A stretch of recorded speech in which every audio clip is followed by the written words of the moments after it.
Kasamtangan nga naospital ang usa ka lalaki nga samdan sa iyang liog human gibunalan og buak nga botilya samtang kini naglingaw-lingaw sa videokihan sa barangay Pusok, Dakbayan sa Lapu-Lapu. Nahitabo ang insidente niadtong Disyembre 14 sa alas 11 sa gabi apan alas 11 na sa udto sa Disyembre 16 nagpablater sa Pusok Police Station si Maricris Noval Dunan kaipon sa biktima nga si Minji Ayuda. Base sa blatter, mi-report ang kaipon og physical injuries ang nahiagom sa biktima. Ning bag-o lang nasayod ang kapulisan human ang video sa hitabo nag-viral sa social media. Matod ni Police Executive Master Sergeant Loisito Ernie, investigador sa Pusok Police Station, ang kaipon sa biktima nagpa-blatter lang tungod kay requirement sa pagpangayog hinabang sa malasakit. Sa inisyal nga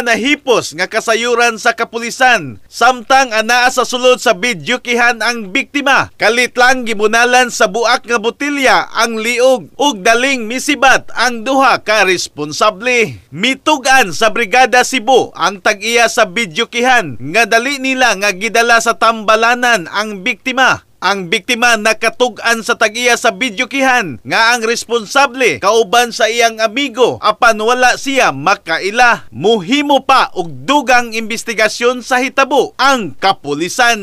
In the heart of changing lives, ako si Brigada Alan Tangkawan sa 90.7 Brigada News FM Cebu, the Music and News Authority.